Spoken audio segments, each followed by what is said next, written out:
The plan was to... I mean, the last studio album was very much a solid kind of band working in the studio. We all went to Dublin, and we all sat in the room together more or less all the time, and it was very much an old-fashioned, whatever word you want to use. I mean, a very straight-made record. So I thought, well, if we're going to do this one differently, we have to take a slightly different approach to it. You're not going to completely change that, because a lot of the thing is you're going to go in there and you are going to play and you are going to sing and you are going to do these songs, but maybe they don't all have to be approached in that way. And some of them, songs that lend themselves to other treatments, can be taken out of that live environment for a moment and then brought back and rebuilt. I mean, we've made records like this before. It's just we made them very, very early on like that, where you just do the drum track and then you build the thing up from that. And so Charlie and I talked a lot about the different ways of creating this, changing the grooves a little bit, you know, because for my mind, certain songs lend themselves to this, to messing with the grooves of them, because you get a slightly different feel than you would get if you play live, and you have more control over it. So Charlie and I thought that was a good way to go. So that's why we did some of these songs the way we did. And I think in all, they were a success, because I don't think that they really took away from the spirit of the band, really. Plus there's enough other things on the album to balance it out.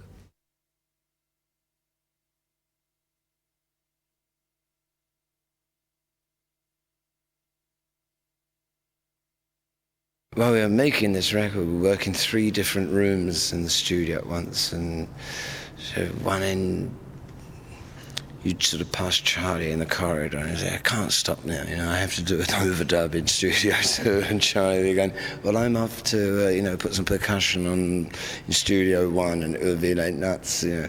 But it's high pressure, but it was fun to make. It was fun.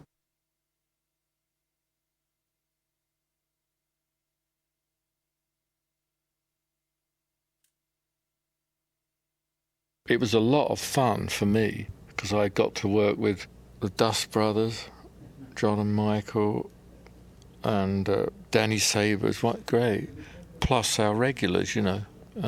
I say regulars, I mean, Rob Fabone is like a regular type of producer, you know. You play and he records you. And Don Was is like that. So we had that, you know. So for me, it was a lot of fun, because you'd do these very peculiar way of recording, to me, type of things, and you do conventional how we usually work ones. So it was a great mixture, you know, playing to different demands off you, you know.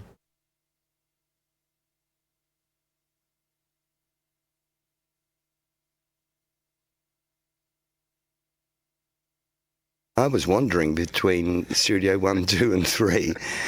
I eventually set up my own room in Studio 4 with Charlie and Jim Keltner, and we did an alternative album at the same time that the album was being made. There's some good things come out of that as well. I'd poke my nose in one room and see Mick working on something, so with Danny Saber, and then I'd put my nose in the other studio where Keith was with Rob Fraboni, and then I'd do something with Don Was, or go in and see what the Dust Brothers were doing. It was quite good fun, really.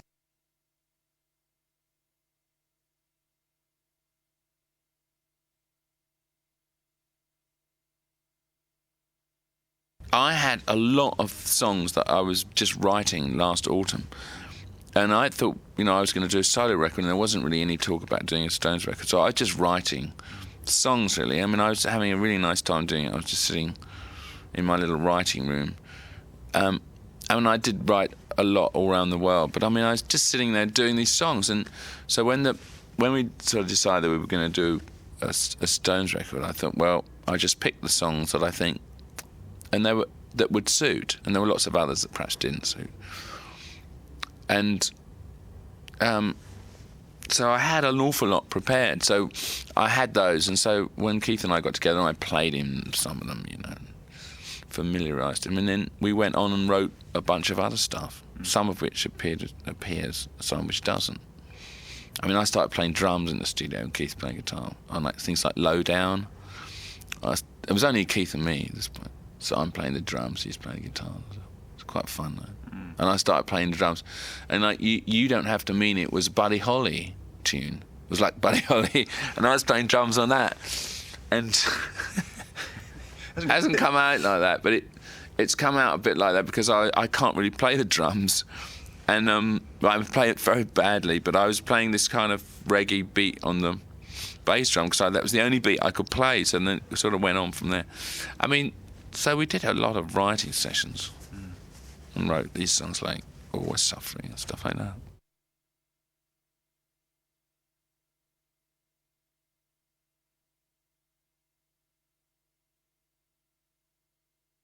I think the Stones, with this one, reached another natural point where, I mean, nobody said, let's try to be radically different, or let's do it. All that Mick and I said was that let's viva la difference. So I think, you follow your path a little more, and I'll follow mine, instead of us both trying to reach a compromise in the middle, which a lot of, records turn out. And then also to me, I mean, this is all Rolling Stones too, since Steel Wheels, That was the miracle that it ever came back together, because that was the hump that a band goes through. Yeah. I guess Voodoo Lounge was consolidated that, yeah, okay, cool, getting there. And this one has taken us back into an area that we haven't been for a long time, which is kind of like maybe some goes, maybe exile, maybe, where unexpected things were coming out without anybody really trying for it. It was just, it takes long times to get bands together, believe me. Yeah.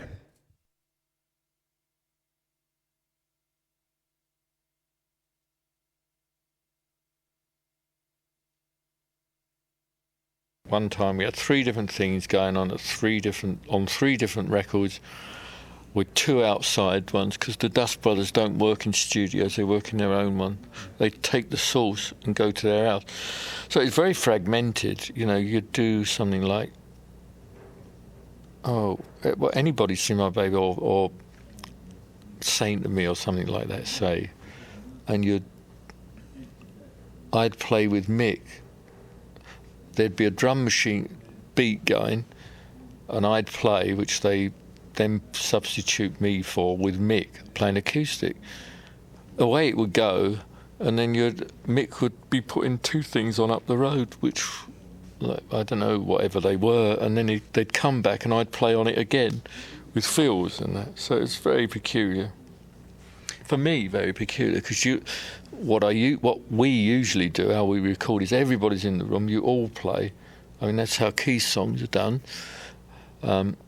We all play, and if you don't play in that bit, you stop. If you do play in that bit, you carry on. With this, the guy mashes it up, as we call it,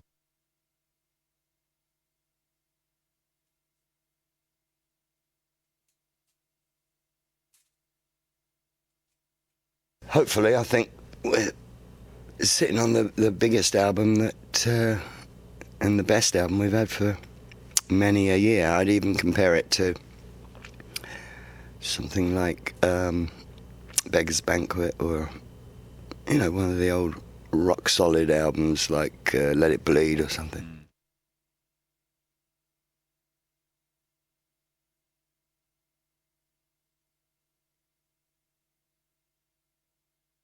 He loved doing it, and he's able to do both things, be traditional, play with a band, and do loops and experiment. So he likes jazz a lot, and jazz is very experimental music. It's much more experimental than rock music. And rock music can be very hidebound, but I just think it's. I mean, in the end, when you actually listen to it, you go, well, it's not really. It's not like, Bitches Brew, we're not going off into the stratosphere here. It's just a little bit, but the grooves are a little bit different. But I think also on this album, the songwriting is better, and the songs are just come up with a few good songs, as well, which is what makes it in the end.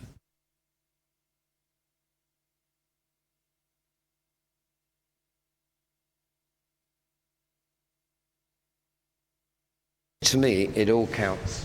It all counts on Charlie Watts. You know, I mean, if my man wants to play, and which is very rare that he doesn't, and the way that he's playing now, you know, I mean, it's like not to do it would be turning the proverbial gift horse, looking it in the mouth, and because he's such fun to play with, and he's so on right now. I don't believe the guy just keeps getting better and better and better, you know, with less and less effort. That's beautiful, and that's what I've always admired about musicians, is that when it's slamming, and you look at the guy and it's just as if he's having a cup of tea or something. You know, that effortlessness has been elitist and arrogant. I admire that.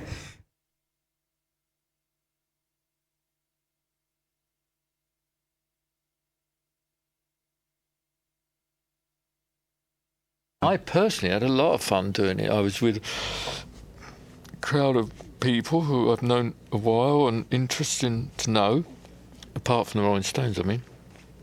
LA's all full of musicians, obviously. And working with all these producers who work in a very strange way to the way I am used to working.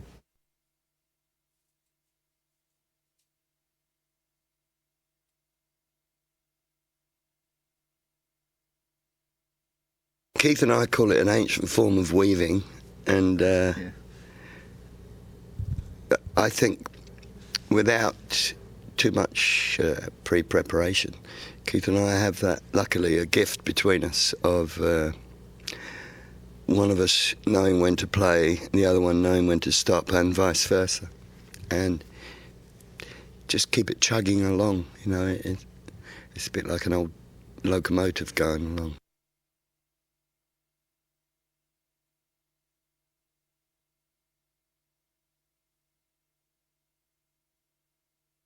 I didn't know what I was doing sometimes when I was sitting in the Dust Brothers studio in Silver Lake, and it's just me, and I've got absolutely nothing to start with, and I'm going, I wonder if this is really such a good idea that I'm doing this. And they've got this little drum machine going, which is called a NATO 8, which everyone uses, and it's just tinkling away in the background in this very teeny way, and I'm quite used to all that. But so I'm sitting there playing my keyboard and playing Saint of Me, and I'm thinking, this sounds like shit. This is terrible.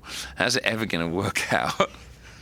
And how am I going to... And it was very, you know, it was quite slow. I mean, I was having fun with it, but it's very low tech in the studio.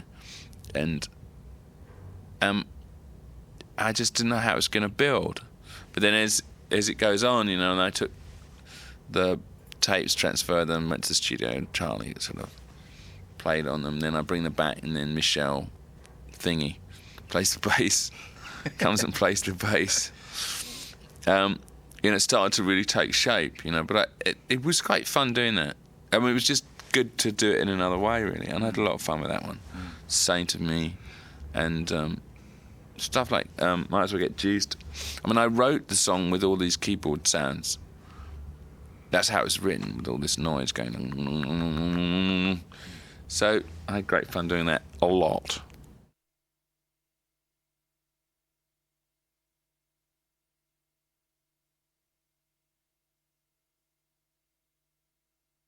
I must admit, I have learned about them through Beck and, you know, Hanson, some of the stuff they do. It was quite new to me, and it's still quite new, the way they work, because they don't look at a song particularly musically. They look at it on a computer or a laptop, you know, and they say, you want to see your guitar instead of do you want to hear it? Like, here's your guitar, you can see it.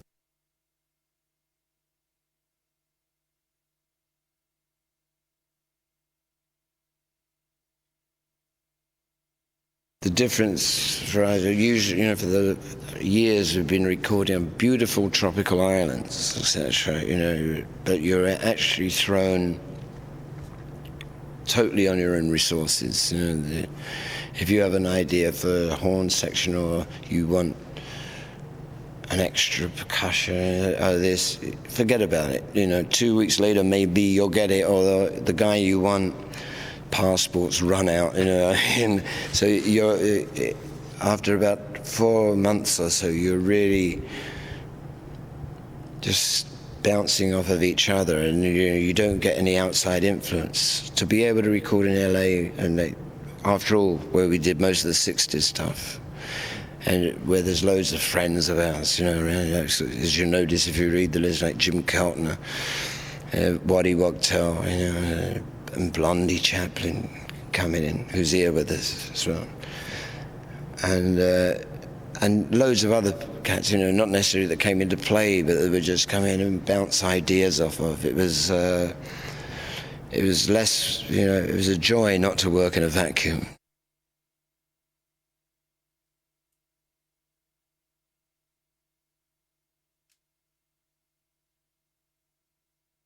It affects you, you know.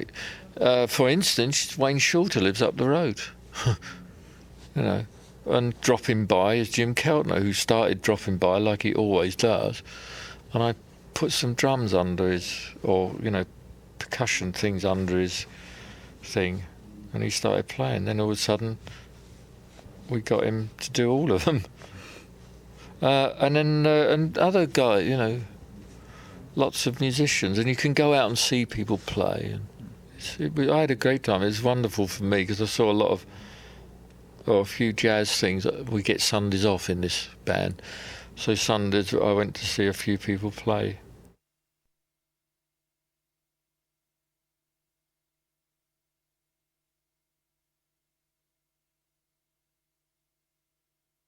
You feel like you're in the swim of it rather than if you isolate yourself. I think you isolate the record.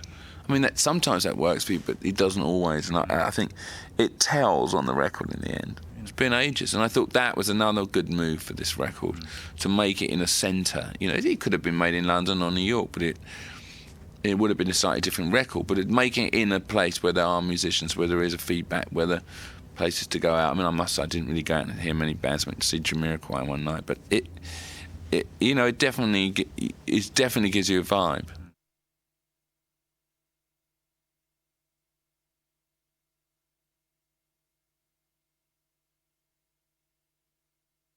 I'm glad you brought up Stripped, because I think that's a really honest album, really good, no overdubs, and it's showing a little of what may come to fruition on this tour live, you know.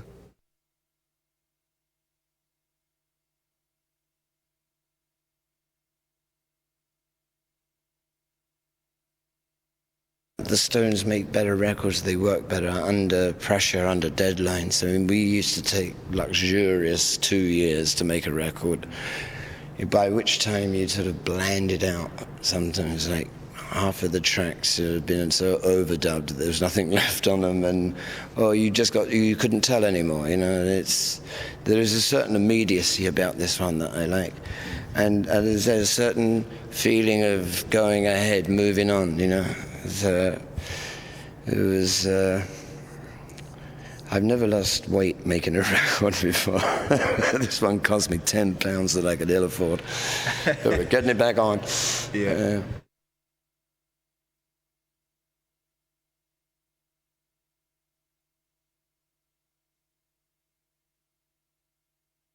I've been around long enough to know that people sometimes say great things at the beginning and then it doesn't. I mean, I don't know. I mean, there's lots of different kinds of success with albums. There's you know, your own feelings about whether you've done your best work in the given parameters that you set yourself. And then, I mean, if it's received well critically, you know, because people review it on print and radio and TV and all that. And then do the public like it? And if they do they buy it? I mean, there's lots of different kinds of success. I mean, personally, I think that I think it's a pretty good record type. And I think it's a sort of notch up from some of the others we've done. So, and critics seem to like it, but I don't know whether the punters are going to like it. I hope they do.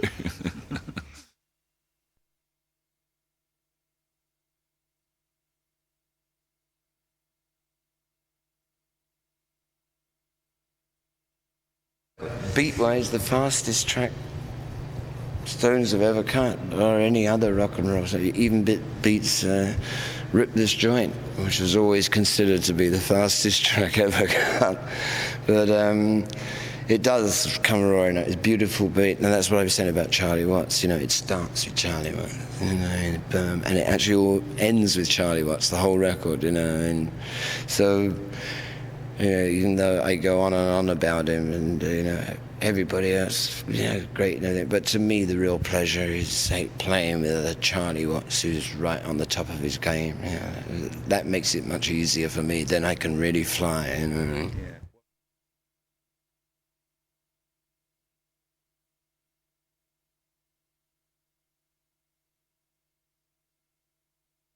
It's 25 minutes long, the actual track that we cut. And 10 of those minutes are me and Jim Keltner just going. And then Keith, I think this is what happened. Keith put a song that we'd been doing a few days before onto this rhythm. He suddenly sort of said, that's the rhythm. But that's how Keith works, He suddenly we were mucking around, getting ready. It was Rob for Bone. Yeah, we were doing it. Rob was getting a sound for him, really, And suddenly Keith started joining in after about 10 minutes. And then it was just Darryl, I think, was on that. I think Darryl joined in and started playing the bass. Or it was Darryl and then Keith joined in. Either way. And it suddenly became this song that we were doing a few days before.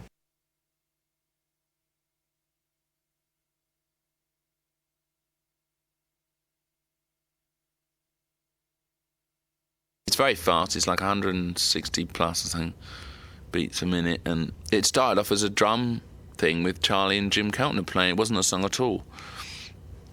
And Keith fashioned this lick and song around this groove. So though it was a live groove, it wasn't some groove that we messed with and looped or anything. But it's still the same thing as building it on top of a groove. I mean, it's just a very strange lyric, really, about death and about madness and criminality and stuff. Quite heavy stuff, really. No, but it's a good one. It's an excellent one to start the record, I think.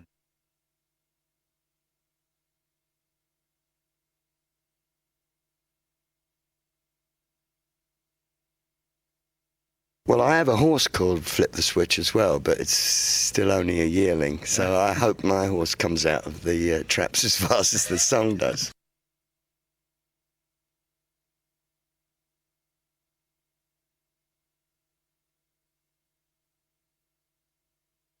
It's melodic, but then it's different. It has a slightly different groove to it, and it's got a lot of little sound, ear-catchy little soundscapes on it. That we did to keep you interested. Yeah.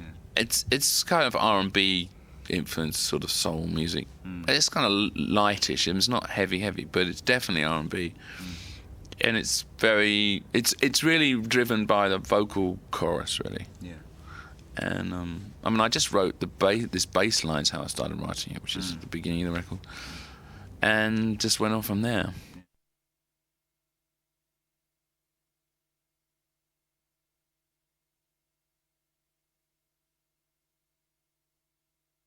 I think the single's very good. Anybody seen my band? It's very good.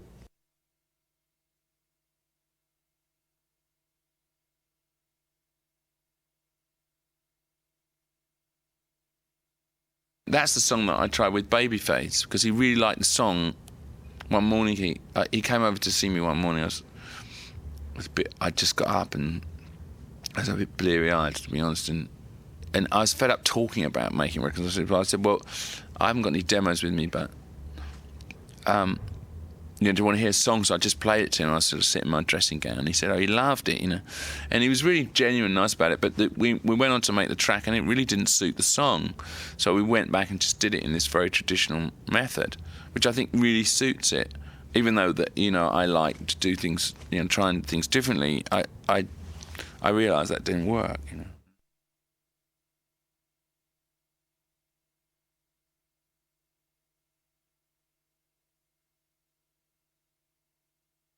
I think Saint is great. I think Gunface is great. I've always thought that was good. But I would like that. It's just a bit like an Howlin' Wolf song to me.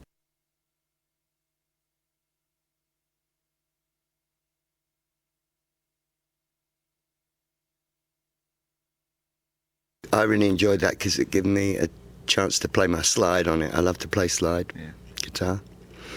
And I enjoyed working with Danny Saber and Johnny X on that as well. They're good people.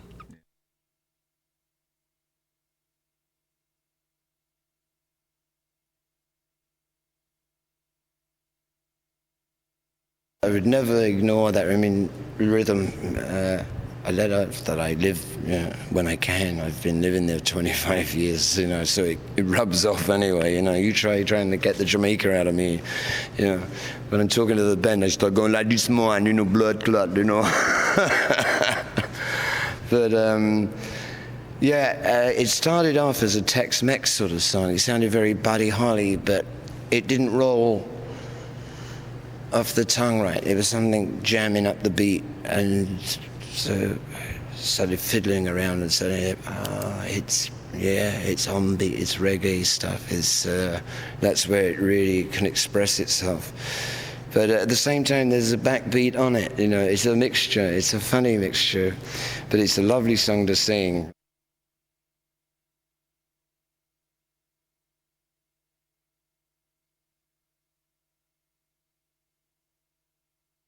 I particularly like the way Keith delivers this one, and we've been rehearsing it, and it just is a natural.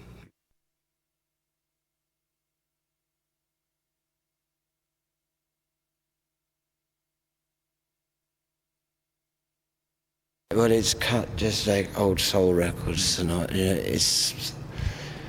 it's a little highlights and stylistics, and the whole thing, that way you make those kind of songs sound great, is by the band being very suppressed, but a lot of energy inside. It's almost as if something's about to burst, which it does at the end, and that was another Charlie Watts feature.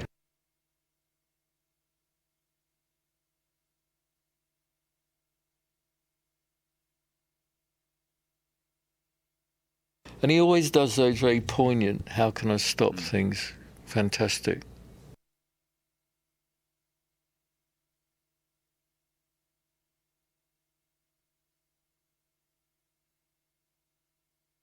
Don was your daring young thing, but actually when I listened to it, I go, wow, the way they fold into each other, I like that. At first I thought they were putting me on. But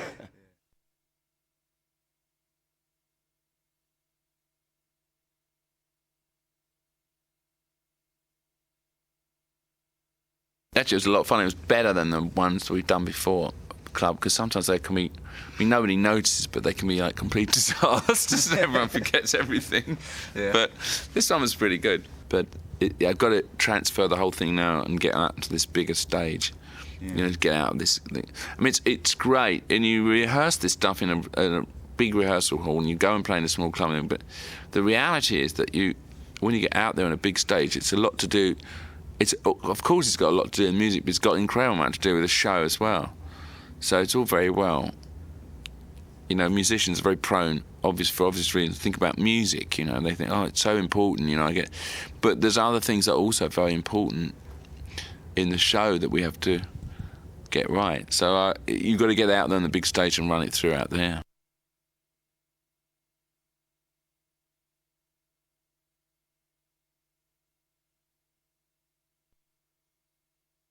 we try and learn everything except the really awful ones, like Blue Turns to Grey. And even some people like that.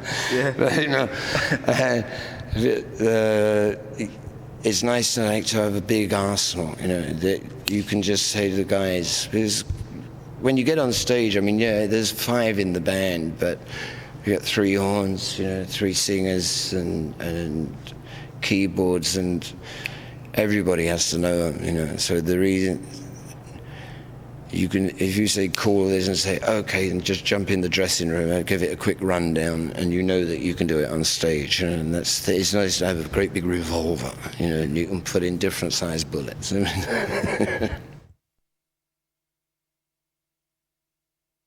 I sat down and figured out that the show really divides up. And when we were planning the actual show, not the music not the music per se, but how the show would be, you know, what happens when you go in, what happens on the first numbers. It sort of, we go through set changes, so we, you know, divides in my mind, and then not necessarily in the audience's mind, but in my mind it breaks down into sections like a play does, you know. So you break it down, it's got like 4 acts, and then each act you kind of break into little parts. And then I just choose the numbers that fit into the idea of the show as a whole. And they're interchangeable, you know, you can start with one number or you can start with another number, as long as it's a certain kind of number, and end with another number, and as long as it's a certain kind of number. You can certainly change all those around, but when you've got the shape of the show, then you're pretty much set. So I tried to make the shape of the show, then wrote a set list which seemed to work. Then you have to actually go out and play the set list. But all the lighting and technical people, they have the set list that I gave them, and they've been working to light the show. And if there's anything glaringly awful comes out, they'll mention it to me.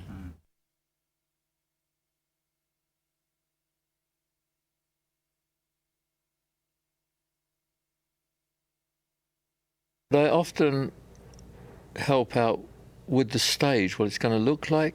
So from that you get into what the show's going to look like, and from that you get into what you're going to play to make the show to what the stage looks like. You know, it's a whole thing. It all joins. It's all one, really, and it all joins.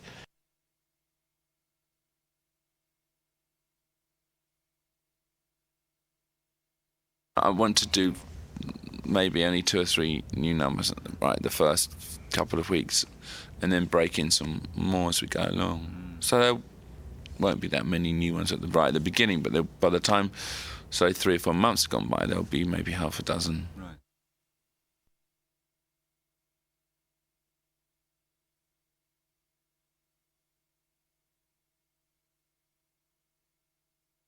I mean, people always question it. You know, it's very odd. People question it all the time, that why you should do it. You know, it's like people, I don't know why. People think in their own lives, you know, if they work, you know, in a office or whatever, they think, well, if I made loads of money, I wouldn't do any work at all. And I think that's how they approach, you know, what you do in this kind of. But it isn't like that in a, you know, when you're in a different kind of career. And I'm just trying to explain why people always question why you would want to do what you do. I mean, it's not really like having a regular job, you know, because you stop for an incredibly long time. I mean, like a year you don't do it. You don't go on stage, say, for a year, or very little bursts here and there. And then, you know, you spend, like, you do 4 shows a week or something, and then it's very, very hard work. But it's also quite rewarding, you know, and it's you know, very exciting and a big buzz and everything. It's not really like a workaday job. It isn't really like that at all. Though it has elements of it, because it's quite repetitious, that you're always up there, it's on the same stage, you're doing quite a lot of the same numbers even though you change the set. So there's elements of repetition, but it's quite the exhilaration and the adrenaline really take over from the repetition.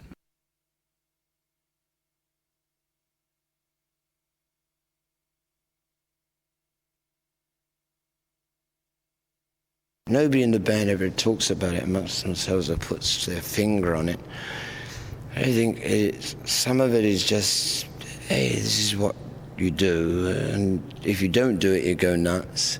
And the other is, how far can it go? You know, we still feel we're getting better, and we have things to offer. You know, I mean, we ain't the Beach Boys, we ain't some nostalgia band. You know, I mean, there's plenty of nostalgia, obviously, after all these years involved.